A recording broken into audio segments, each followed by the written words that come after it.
Thank you, because our time is unfortunately over, because there's a very important moment, and I invite and the President Mario Monti and Senator Mario Monti and Paolo Magri to join me on the stage for introducing, please, the IMF Managing Director Kristelina Girgeva speech today here, not just at the T20, but also anticipating what's going to happen with the meetings. Please.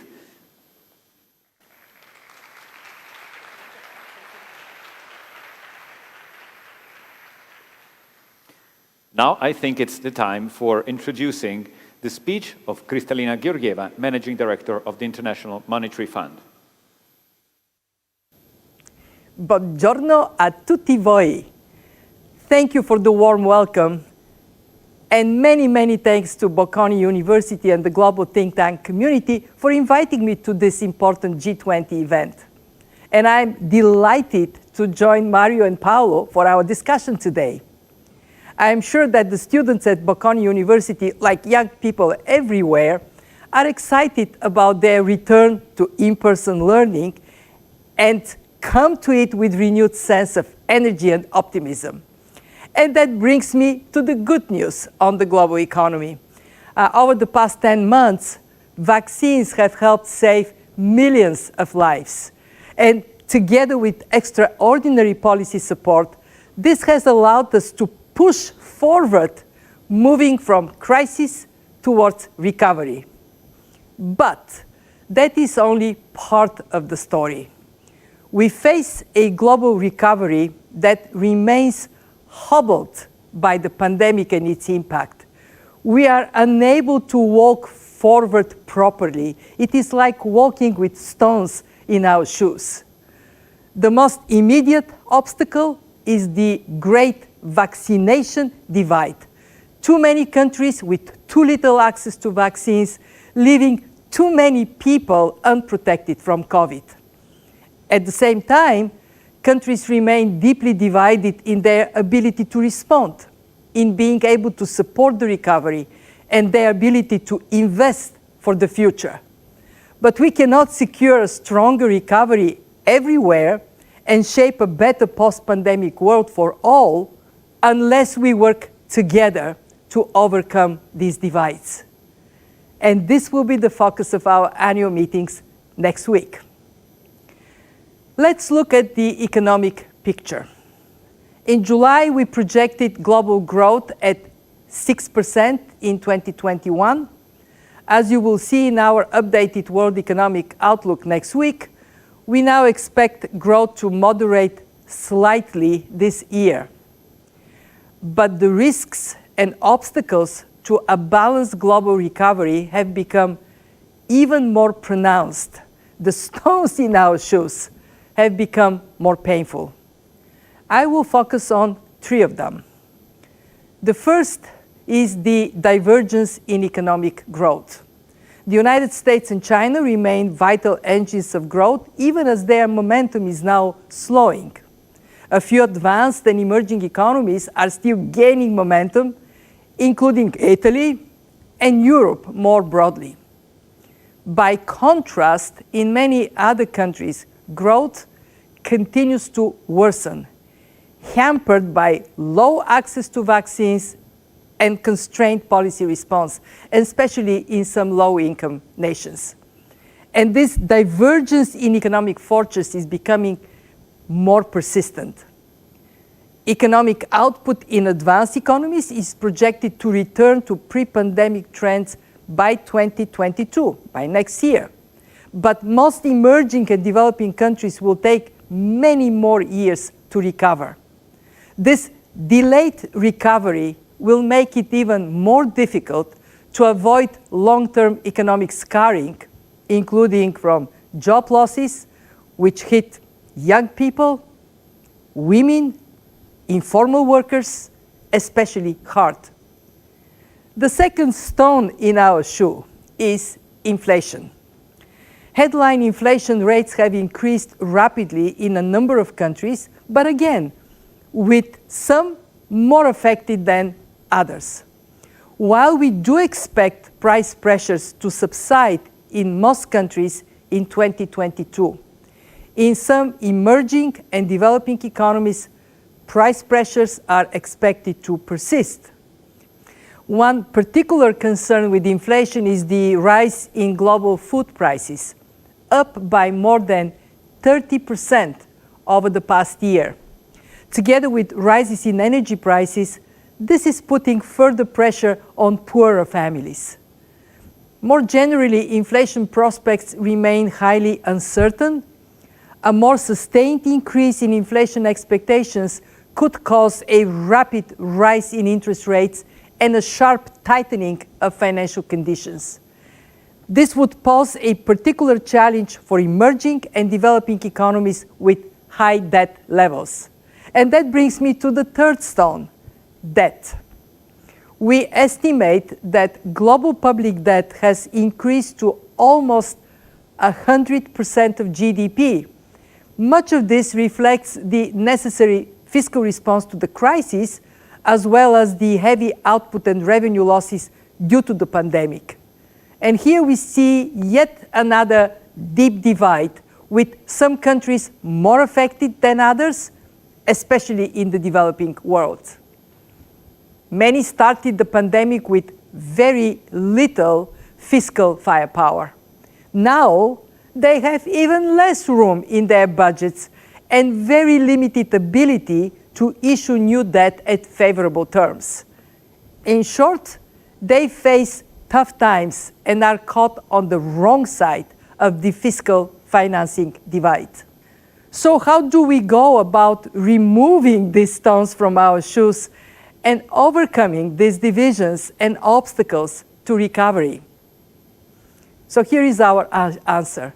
Vaccinate, calibrate, accelerate. First, vaccinate the world.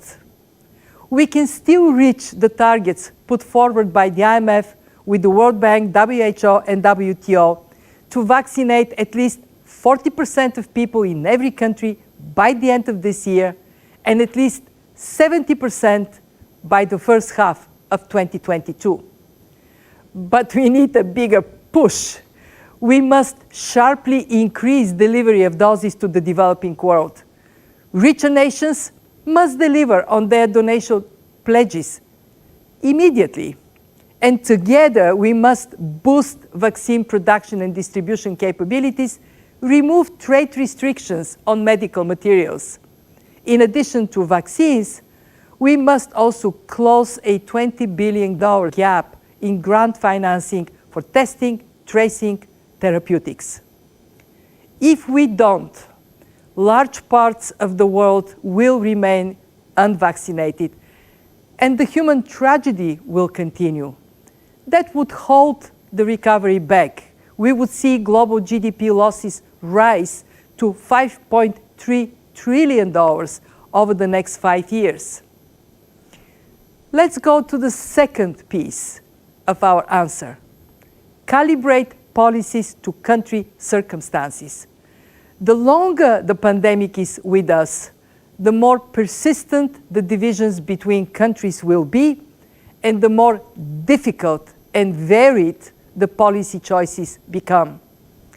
Take inflation and monetary policy. Our view is that central banks can generally look through current inflation pressures and avoid tightening now. But countries that are already facing rising inflation expectations and more persistent price pressures have had to tighten, a difficult choice amid a stop-start recovery. And we must not forget to monitor financial risks, including stretched asset variations, which vary widely across countries. Calibrating policies also means carefully tailoring fiscal measures. The longer the pandemic persists, the tighter the fiscal constraints will become, forcing difficult trade-offs between lifelines to people, near-term support to the economy, and advancing long-term structural goals. Low-income countries face particular challenges with massive financing needs, high debt burden, and most recently, sharply higher debt servicing costs. they will need more revenue mobilization, more concessional financing, and more help to deal with the debt problems. To face these challenges, what works best is policy credibility. When governments project sound medium-term frameworks to ensure the right balance between providing support now and reducing debt over time, then there is trust from citizens and from markets. As countries grapple with the need to vaccinate their populations and calibrate policies, they must also look at the future. One that is greener, that is smarter, that is fairer. This brings me to the third policy imperative: accelerate the reforms needed to transform economies. Amid the sweeping global changes in the years and decades ahead, we see three priority issues for economic and financial stability: climate change, technological change, inclusion. We know that fighting climate change is critical for the planet and for prosperity. The dire warnings of the recent IPCC report on climate change leave us in no doubt that we must act, and we must act now. We need a robust price on carbon. We need substantial scaling up of green investment over the next 2 decades. And we need support for the most vulnerable within societies and among countries.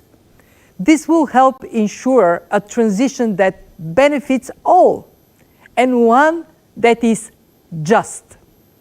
The green transition also presents huge opportunities: the shift to renewables, new electricity networks, energy efficiency, low carbon mobility. And to do this with a combination of supply policies, we can raise global GDP by about 2% this decade and create 30 million new jobs. And of course, private sector finance will be key, which requires stronger global efforts to improve data, disclosures, and taxonomies. The digital revolution also presents enormous opportunities. Scaling up digital infrastructure investment is key, combined with investment in people's education, in skills, in health, in basic research. This is how we can make economies more productive and more inclusive. To unlock this potential, we need fairer and more efficient tax systems. Completing the agreement on global minimum corporate tax is vital to help mobilize revenue for transformative investments. By working together, we can ensure that the transformation of the international monetary system benefits all. Just one example shows that digital currencies issued by central banks can reduce the time needed for cross-border payments to seconds and sharply cut costs. Clearly, the possibilities, but also the perils of new technology will need to be carefully managed. Given the enormity of the policy challenges to overcome these obstacles, we need decisive action at all levels, national and multilateral. For our part, we at the IMF remain a steadfast partner of our member countries. We are continuing to calibrate our financial support as well as our policy analysis and technical advice. And we will accelerate our own transformation to meet our members' evolving needs. We have stepped up in an unprecedented manner by providing 118 billion in new financing to 87 countries and debt service relief to our poorest members. Thanks to the collective will of our membership, we provided a new allocation of special drawing rights of $650 billion in August. This is the largest issuance in the IMF's history in this crisis like no other. About $275 billion of the allocation went to emerging and developing countries, where the needs are gravest. Countries have benefited immediately from holding the new SDRs as part of their official reserves, which can boost confidence and lower borrowing costs. And some already are using part of their SDRs for priority needs or planning to do so. Nepal for vaccine imports, North Macedonia for health spending and pandemic lifelines, Senegal to boost vaccine production capacity, and for Haiti, already facing a very difficult situation, the SDRs will help finance vital imports. Yet, there is more we can do to help countries remove the obstacles to recover. We can magnify the impact of the allocation, and we can ensure that more SDRs go to countries most in need. We are calling on countries with strong external positions to voluntarily channel their SDRs. This means getting SDRs into our poverty reduction and growth trust, increasing our ability to provide zero-interest loans to low-income countries. We are also engaging with our members on using SDRs to create a new resilience and sustainability trust to help low-income and vulnerable middle-income countries to achieve a sustainable and prosperous future. Making the most of these SDRs is good for the global recovery, good for countries, good for people. That brings me to my final thoughts. I often worry about the world my granddaughter, this little girl I so dearly love, will inherit. But our setting today gives me hope. It is a source of inspiration. Despite an ocean between us, we have come together to envisage a better future. The students gathered here, the fine students of Bocconi University, have the energy, have the enthusiasm, and the wisdom of learning needed to overcome the obstacles that lay before us. We have learned so much from the past 18 months. This extraordinary crisis has divided us, but it has also armed us with knowledge that allows us to think differently about our future. It is very fitting we are discussing this at Bocconi, where economic and social progress are values steeped deep in the history of the university. Now we should use this clarity of thought and the lessons from the crisis to remove the obstacles in our way, remove the stones from our shoes, and walk forward to a better future for all. Molte grazie.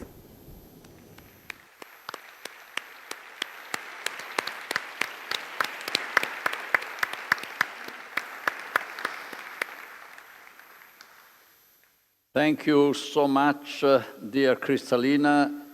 We are very, very proud to have your inspiring presence today at Bocconi with our friends from ISPI. And I believe that your message, well, to the whole world, but in particular to Bocconi students today, will remain as a beacon as they move towards a difficult but very promising future. You have a unique perspective on global governance. Very few people, maybe none, have the same perspective. You have held, with great honor, leadership positions at the European Union, at the World Bank, now at the IMF. So, can I ask you to reflect with us on whether you see any changes, any marginal changes maybe, to the structure of global governance and institutions needed in order to give more energy to the fight against pandemics and to prepare our health systems better in case of global health threats?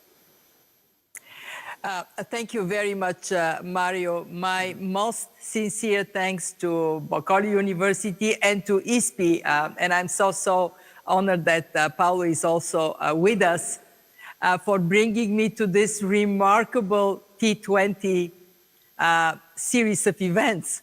I am so impressed by your program. Anybody I would have liked to hear from, you have it on the program. So congratulations, bravo. Let me get to your question. What we are faced with is a very rapidly changing world that is more prosperous, but it is also at higher risk of more frequent and more severe shocks. We have seen it with the pandemic. This year, we have seen it quite profoundly with climate shocks. And that makes it so very important that we think about building resilience to these shocks by having a more integrated and collaborative system of governance in countries and, of course, at the global level. Let me start with an analogy of what has been done in terms of addressing the risks of climate change. For quite some time, that was a priority topic for environmental ministries, for climate activists, but it was not so much integrated, mainstream in economic policies. It wasn't top of mind for ministries of finance or for central bankers. That has changed. And we now see the impact of this change in terms of integration of climate policies. For example, at the IMF, our board recently approved bringing climate mitigation for large emitters, adaptation for countries at high risk into our Article 4 consultations. This is our annual assessment of where national economies are and where the global economy, as a result of this assessment, we can project to be. That is the right way to go. We also integrate climate in our financial sector assessment programs, the famous FSAPs. Why? Because we want to understand risks to financial stability stemming from climate shocks, but also from the transition to the low carbon economy. We have seen ministers of finance coming together in a coalition on this topic. We also have experienced a horrible health shock. The pandemic actually is not something that was not expected. For a long time, people were saying, in this highly integrated world, if there would be a transmissible disease that could go around the world, that could be a major risk, of course, to the well-being of people, but also to the world economy. And this risk materialized. What we now recognize is that, of course, our number one priority today is to fight the pandemic, so vaccinate, make sure we protect people, and we protect the world economy, the recovery of the world economy. But we also have to reflect, how can we be in a better position to anticipate pandemics in the future, to be better prepared for them, and to be globally mobilized. I saw you talking about the Global Health and Finance Board. This is going in the right direction, because what it says is we have to work across the health and finance community, actually integrate the health and finance community, so we can have measures in place to be much better prepared for the future. And of course, as always, when you are to go forward to create a new institution, if the global community decides to do that, which I think has a strong rationale, we have to reflect on what we have already, how we can make sure that there is no duplication or we are not doing something that may not productively surface in the future, how we make sure that WHO, an organization that the world needs and needs it to be even stronger, can guarantee we have surveillance in place, and that fits into economic policy through this global board. To finish on this point, we are in a period of transformation, and rightly so. We cannot sit passive in this world of rapid change, and we have to accept that building resilience to shocks would require this institutional integration and collaboration in a way that is much more dynamic and agile for the future. Thank you, Kristelina. I'm sure your words were very well received by the Italian presidency of the G20, which is working exactly in this direction of a global health and finance board, with all the caveats of how to fit that into the system that you rightly reminded us of. Thank you, Mario. Managing Director, your words were also very well received by the think tank community. We have approximately 9,000 think tanks and experts connected to listen to the T20 and to your keynote. And let me thank you also on behalf of the entire think tank community, which ISPI and IAI are coordinating this year in the framework of the T20. You mentioned several potential threats to financial stability. Do you see digital and cryptocurrencies as one? And if so, what should be done to manage them? Thank you, Paolo, for the question, and of course, thank you for being with you today. We, from the IMF perspective, are indeed concentrated on macroeconomic and financial stability. Whether we talk about climate shocks or pandemic or the digital developments, it is from that perspective how that would impact macroeconomic and financial stability. When we look at the world of digitalization, digital currencies, of course, are a very important part of it.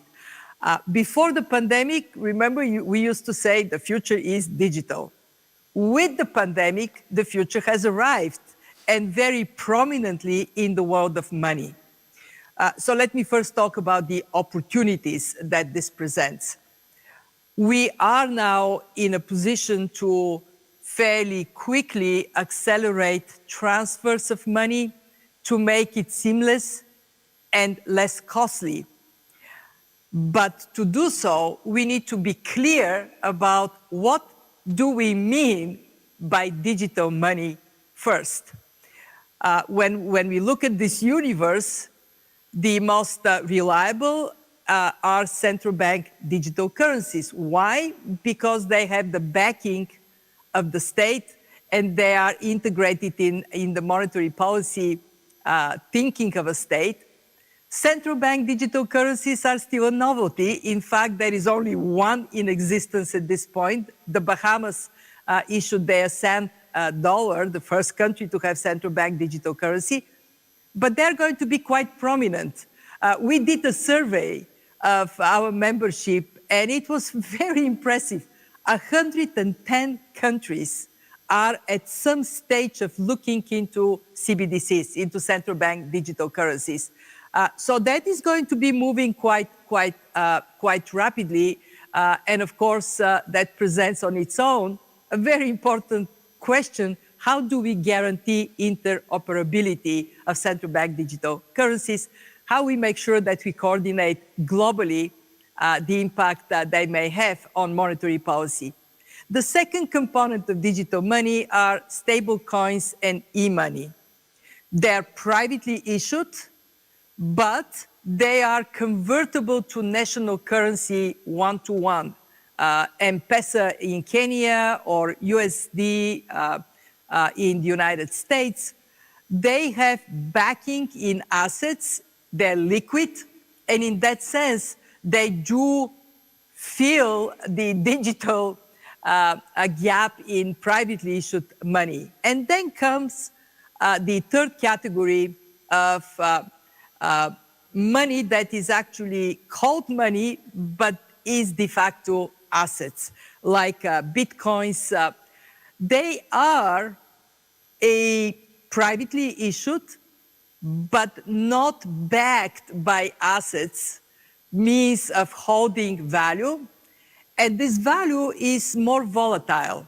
It may go up, up, up. It may drop down. And in that sense, in the history of money, it is difficult to think of them as money. So my biggest point up to now is we have to differentiate and not amalgamate all these three into one if we are to understand the risks.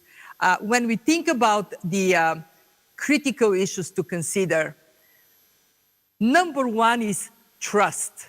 Is the public believing in digital, in CBDC, in stable coins? Is the private sector believing that this is a means of exchange that they can trust? And of course, legal frameworks are critical, institutional frameworks are critical for this trust. The second issue is domestic stability. Is this going to help to have more stable economic transactions? Can we have carefully designed public-private partnerships that provide for the economy rather than put it more on rocks? And the last one is where the IMF and other institutions like BIS come, international stability. We have to have regulation. We have to get rules in place if we want, in the world of money, digital to be a plus rather than a risk.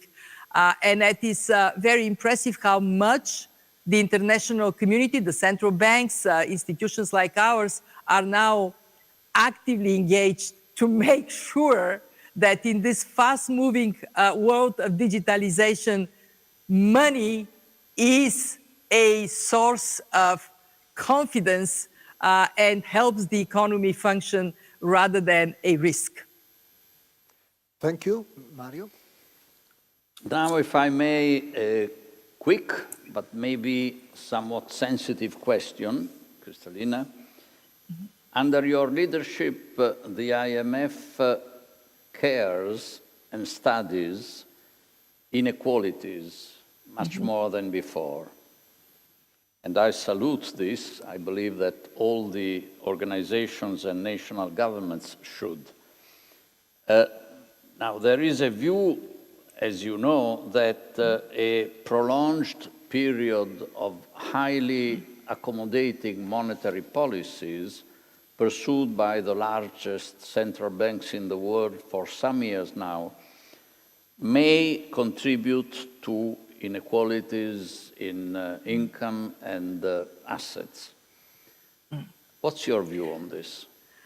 Well, let me first be very, very clear that what has been done over the last 18 months by central banks helped prevent a potential collapse of the world economy. When the pandemic hit, central banks stepped forward very rapidly to make sure that when the economy is on standstill, we can retain support for households, support for businesses, and that has been crucial.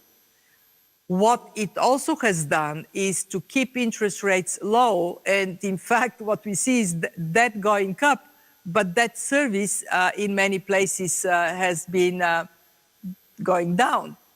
Now, that of course may change as we move forward in a world where inflation expectations may risk to de-anchor, and in that case, central banks will have to normalize policies. Now, when we have that loose monetary policy, obviously that makes it attractive to move into assets. And who goes into assets? People who have better means. If you are hand to mouth, it is unlikely that this would happen to you. But even for people that are hand to mouth, people who are the poorest parts of society, having credit at a low cost means that there is support for growth and support for jobs. So to sum it up, our analysis says the impact of monetary policy on inequality is muted. There are factors that make the wealthier benefit, but there are also factors that make poor people benefit from more accommodative monetary policy. This being said, we recognize we have to do more research in this area. And most importantly, we need to recognize we walk on two legs. We have monetary policy and we have fiscal policy. Fiscal policy can be very effective in addressing inequality and, if you wish, compensating to the extent that monetary policy may be more serving the richer part of society. And we have seen in many countries that recognition that fiscal and monetary policy do need to go hand in hand to protect the social fabric, to protect our societies for becoming more unequal. Unfortunately, this is, in this pandemic, a risk that we absolutely have to take to heart. And I hope we can work with you on this big question, how we can make sure that policies, monetary and fiscal policies, work for the health and vibrancy of our societies, work against inequality. Thank you very much, Paolo. Thank you. Managing Director, to avoid economic collapse during the pandemic, your recipe, not only yours, was spend, spend, spend, and keep the receipt. We spent, someone kept the receipt, but the result you mentioned in your presentation is that debt has skyrocketed, and also in Europe. Do you see Europe more fit for the future to avoid a new sovereign debt crisis? Yes, I do. What we see in Europe is a very clear recognition that two things need to happen. One, emphasis on growth. And the new generation EU is a fantastic example, not only in supporting the recovery, injecting a growth momentum, but doing it in a way that transforms economies to be greener, digital, more inclusive. And that emphasis on growth is also integrated, embedded in domestic policies. And secondly, a very strong attention on medium-term fiscal consolidation. We are already seeing countries recognizing that the bills are going to come due, and that it is important that we gradually project confidence in that stabilization. And fiscal consolidation need not mean that we are going to have brutal cuts in education and healthcare. It means that we project over the next couple of years how we are going to gradually shift course so the debt burden is to be eased over time. That combination of growth and medium-term fiscal consolidation, I'm confident will bring Europe on a sounder footing, and ministers of finance in Europe, policymakers in Europe seem to be quite engaged on those two sides. Thank you, Mario. Well, now I have the pleasure of asking Ludovica Arconte, a Bocconi student, to stand up and ask her questions to the Managing Director of the IMF. Thank you, President Monti, and good afternoon, Managing Director. I'm Ludovica Arconte, a Bocconi International Management student. And firstly, I would really like to thank you for your time and the inspiring speech. Focusing on the topic of climate change, an issue that we truly study in all its aspects, and especially how it impacts the economic, social, and political world of today, I would like to ask you some questions. Over the last year and a half, the pandemic has been the focus of our interest in all the sectors, attracting most of our attention, and sometimes we can also say maybe distracting us from everything else. Thus, from a technical point of view, I wonder if the plans adopted to fight the pandemic at an international level, so both in terms of fiscal and monetary policies, have had or will have in the near future an impact on the actions planned to tackle climate change. Furthermore, I will add a second question from a more personal point of view, and I will take this possibility to ask you for an advice. And especially, what would you suggest and recommend to people my age, so students and young graduates, to do to have a really impact and a role in this global fight against climate change and its consequences? Thank you so much.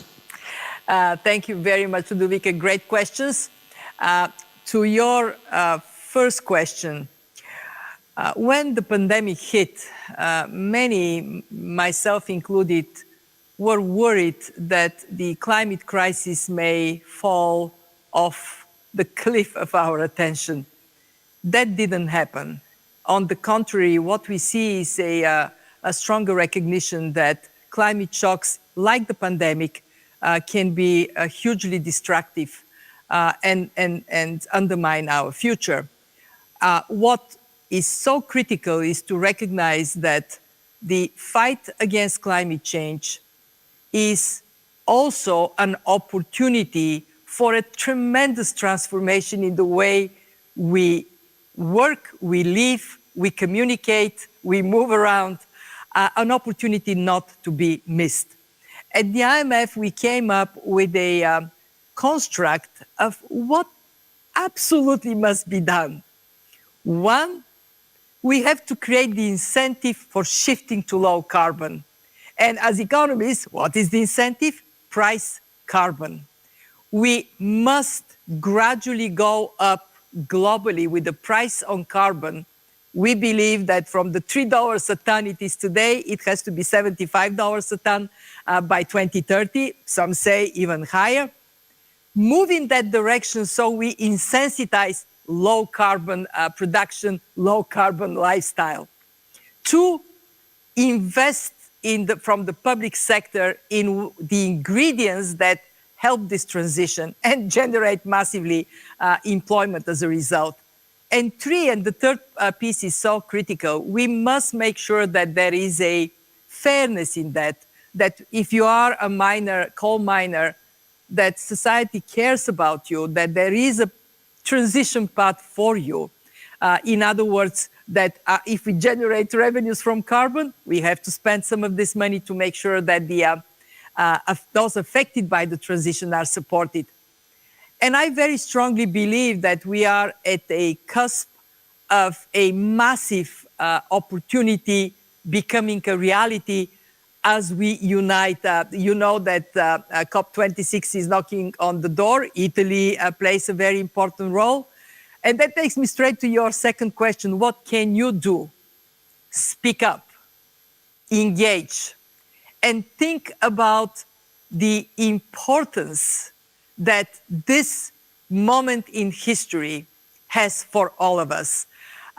One thing that I am keen to see young people doing more of is to say, hey, we care about the world of tomorrow, but we also care about the people today, and be part of this just transition with your hearts, with your minds, with your skills. And I am listening to you, I think that you personally can do a lot of it. Be out there. Thank you very much.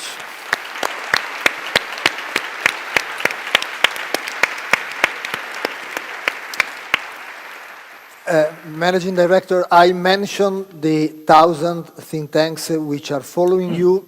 3 of them have a question for you. And let me start with Bambang Brojonegoro, which will be the co-chair of the incoming Indonesian T20. Honorable Chair and distinguished panelists, first of all, I would like to extend my gratitude to ISPI and Bocconi University as the co-hosts of the T20 Italy presidency this year. In this opportunity, I would like to ask a question to Ms. Kristelina Girgeva as the Managing Director of the IMF.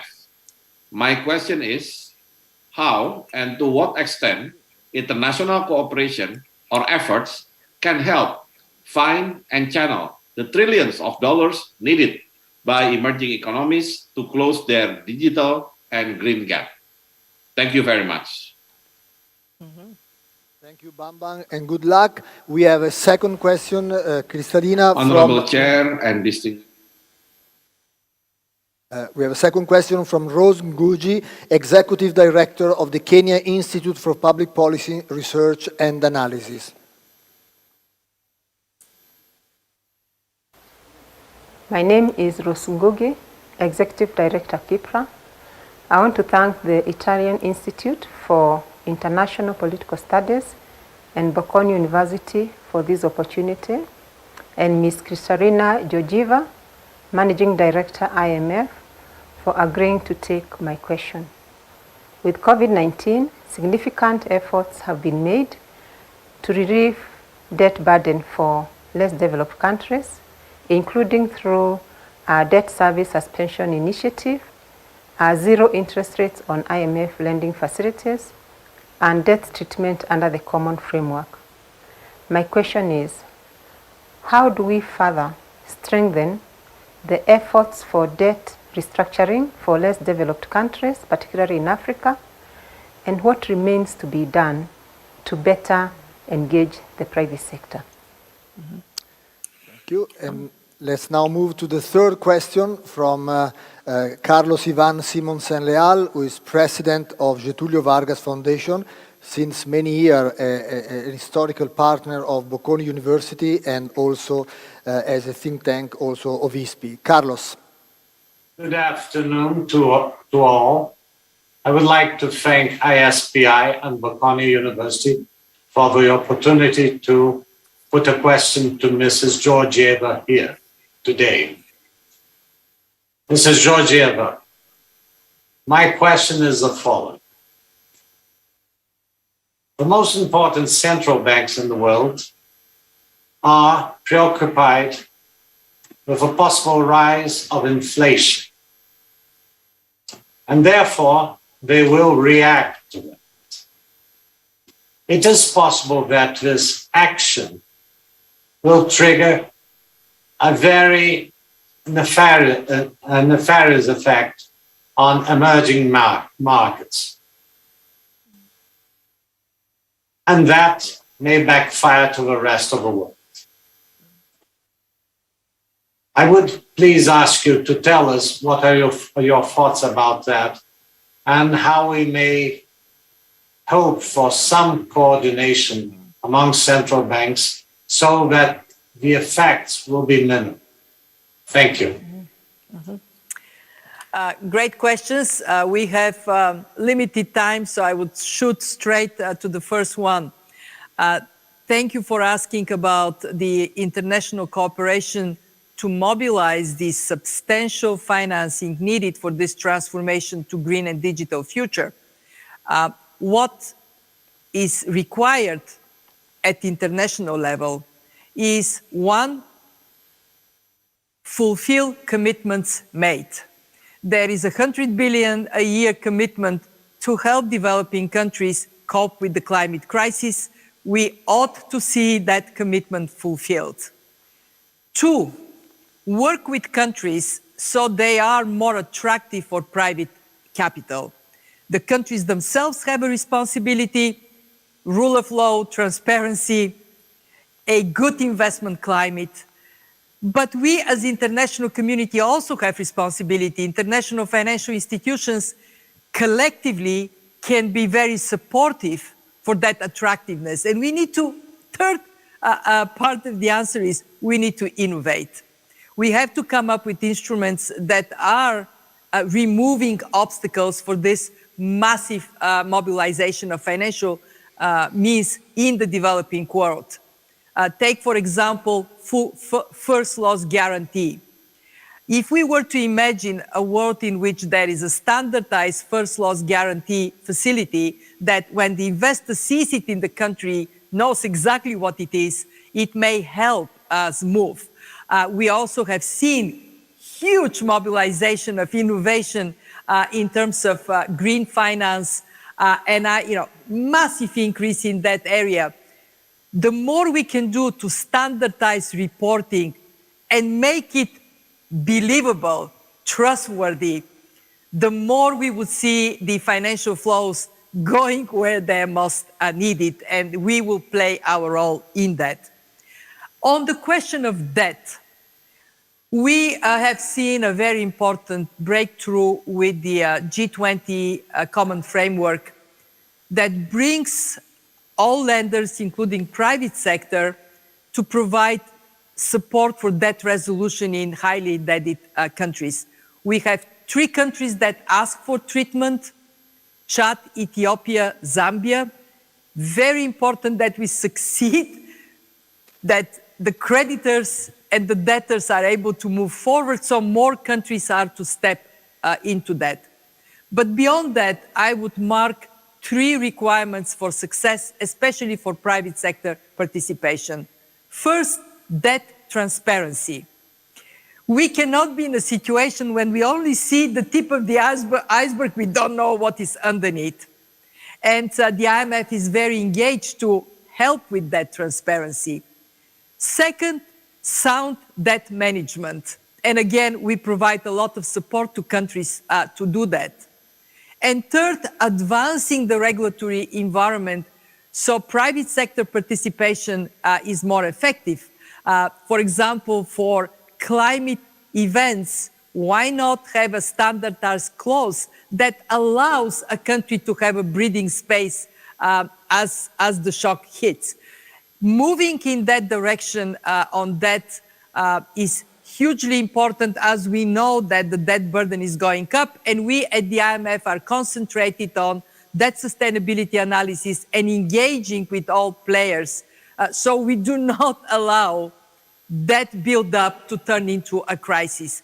And finally, I am extremely keen to see central banks continuing on the path they have adopted in this crisis: coordination. It has been impressive. It has to stay that way. Major central banks have a responsibility for clear forward communication of their intents. As for emerging markets and developing economies, now is the time to scrutinize your debt and see, can you do more in advance to what, as the question rightly pointed out, may be a forthcoming tightening of financial conditions. And again, we are here, we are doing our part, we are supporting our members to have prudent debt management approach in this time and minimize this risk. I know that we are to wrap it up. So back to you, Mario and Paolo. Thank you.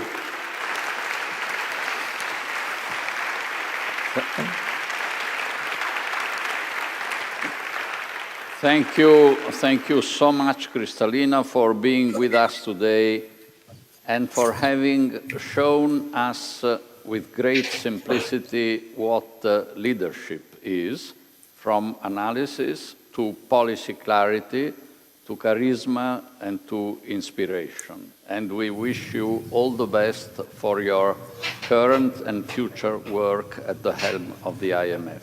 Thank you so much. Thank you.